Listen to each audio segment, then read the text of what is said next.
Hey, Katrina here from Scrappy Horses. Welcome to my YouTube channel. Always great to have you here.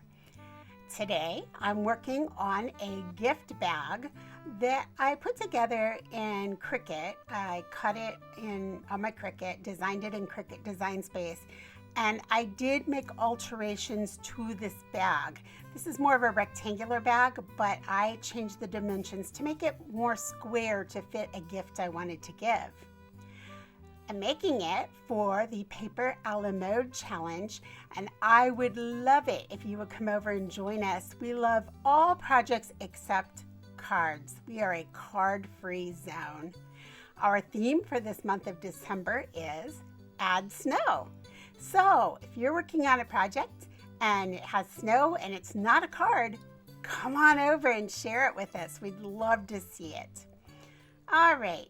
I'm going to be using some black ink in this, some double score tape. I've got some fun gingham plaid sort of red ribbon. I have a little snowflake tag here that again I cut on my Cricut, and I have a little to and from on the back. This is from close to my heart, I think Artbooking possibly. Double dot red gem, and this fun paper is from Decosse's Dynamite Doodles. Again, I'm going to leave that in the box below for you so you can find that paper. This box cut, as I said, has been altered, but it is an SVG cuts, and basically I have cut the two side panels, the front and the back. So let's get started on this. I'm going to begin by taking this piece that I cut in Cricut Design Space. Well, I cut it on my Cricut, but designed it there. I'm going to show you two different ways to edge this, because you can see there's a little white around the bottom, and I wanted it black. So if you have a black pad, stamp pad, you can just finish off the edge by rubbing it along there. Now, I will admit sometimes that black will get on your project, so you need to let that dry. You can also use a marker and just go along carefully along that bottom edge, and that'll cover up your white. So I wanted to show you both ways. I would normally set this aside to dry, especially if I were working on top of white at this point, but I'm going to go ahead because I'm adding some back to it, and I'm going to be adding ribbon to it. So it's not going to actually be touching my project. So here we are now. I'm going to go ahead and add this ribbon to the top. And all I'm going to do here is come in with a little bit of that score tape, and I'm going to score right along the top. Now, I have cut my score tape in half. See how only half of it's coming off there? I do that by just taking a single-edged razor blade and rolling it and just letting my blade cut through. I ordered a size larger than I normally do, and I thought, well, I can easily just cut this in half, and I found that using that single-edged razor blade is the easiest way to do that. I would not recommend that for people who are unsure about working with a single-edged blade, but if you're used to working with single-edged blades and you feel safe doing that, it is a way to go ahead and get your tape to be different sizes that you might want. So you could buy a wider size tape and then cut it to the size you like. All right, but again, I will say, some people are not comfortable working with single-edged razor blades. If you're not, then skip it and just order the sizes that you need. It's not worth a hospital trip, right? Okay, so I've cut my ribbon just a little longer there, you can see, because I'm going to go ahead and fold that over. So I'm going to take a little, I was going to use glue, but changed my mind. And went ahead and went back for my double score tape, because this double score tape grabs. It grabs fast. So you don't have to worry about giving it time to set. You don't have to put something on it to hold it down until the glue dries. You just fold that over and it's stuck. That is why on my projects, if I want wiggle room time, I always put fabric tack over double score tape. This technique gives me time to move things around, and it just helps me make sure that I get it exactly where I want it. And you're about to see this right now. I wanted to add dimensions, so what I did is I off-sized the piece that you saw with the snowflakes. And then I went ahead and cut this with my Cricut out of cereal box. So that gives me just a little bit of dimension on top of my bag, and this is going to sort of pop off the front.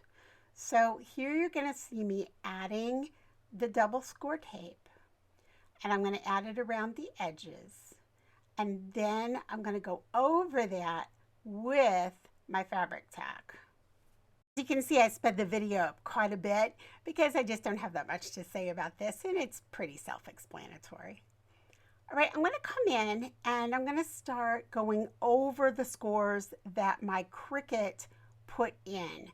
I'm using some pretty heavy cardstock, so what I'm doing is I'm just going over and sort of deepening up those score lines. And that's all I'm doing, and then I'm going to fold it in the direction.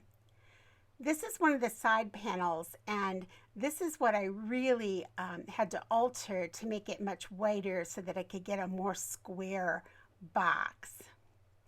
All right, I'm going to come in and I'm going to add double score tape to the tabs to the front and the back, and now the sides. And you're going to want to go around the right side, the left side, and the bottom of both sides.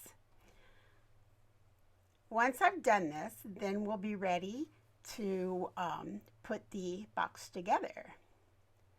But before we do that, before we assemble the box, I'm going to want to put the piece that we just made on top of the front panel. So here's our front panel. All I'm going to do is score tape it, just like we did before, add my fabric tack, and then put it on the front of the piece of the bag, on the front page of the bag. The front page, not the front page, the front panel. Let's call it the front panel. We're going to put it on the front panel of the bag. So here we are, adding fabric tack. I add a lot just because I don't want it to fall off. And right over those holes. I'm not worried about that because I can repunch those holes with my crocodile. All right, in fact, I'm going to come in and do that right now. And these holes are going to be where our handle will stick through. And we'll do that once we've assembled the bag. Before we assemble the bag, let's go ahead and put this tag together. Very simple. I'm using my Zig two-way glue pen. I use this not because I need two-way glue, but because it's the glue that I have that has the smallest little tip on it, and it just makes it so easy. I'm going to lay a stamp block on top of that and set it aside so that that glue can dry. All right, now it's time to start assembling the bag. And what I'm showing you here is that the sides definitely have a front and a back. The back has a fold on it, about a third of the way up or a quarter of the way up. The front, what I use as the front, is just flat. It has no fold in it. So I'm going ahead and I'm putting the front onto the side fronts. And it's just one long panel. When we put it onto the back, you're going to be able to see that that does look different. All right? So I'm just attaching that on, and make sure that you give yourself room for that to bend around. Now you can see here there's a notch there, and now I'm bringing in the back, and I'm just taking a quick look here to make sure I've got it exactly where I want it. I want to line up the top, that fold line, and where the tabs are. All right, and I'm going to do the same thing now, and this will actually create our bag shape. After this gets glued into place, we're going to have the actual bag shape done. Again, be sure that you leave room so that it can fold over. All right, so now what I'm doing is I'm measuring the bottom of the box. Yes, this cut does come with a box bottom. However, I altered it to make it square.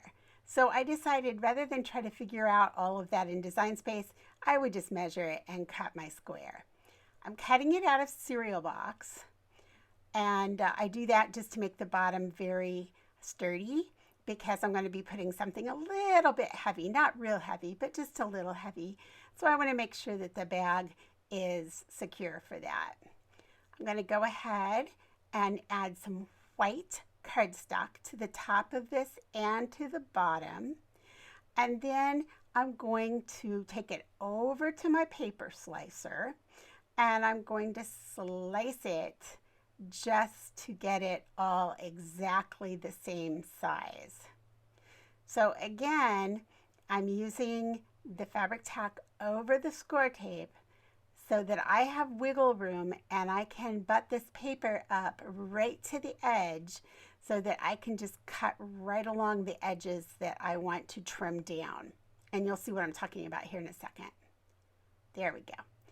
I use my stamp block then to just sort of rub over it and get it in place. All right, so there I've put it on, I've glued it on, and I'm doing a still shot here. Okay, see the arrow there pointing to the right of your screen? Okay, see all that little trash stuff there? I just wanted to give you this tip.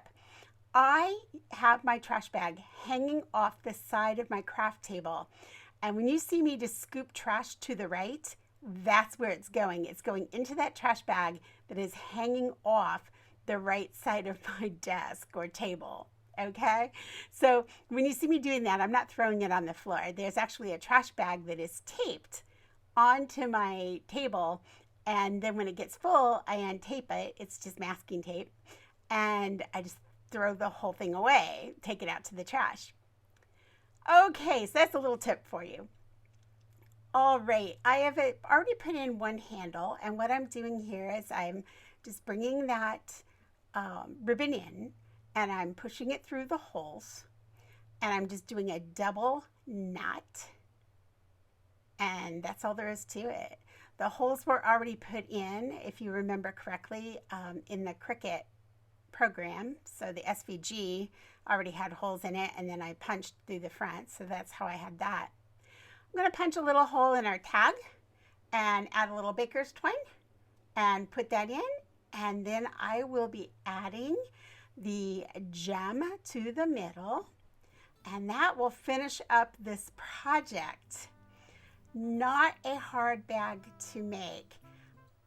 If you'd like to see a video about how I manipulate different patterns in Cricut Design Space to change the sizes, just let me know in the box below and I will do one. I am always happy to do more videos. I never have a problem with that.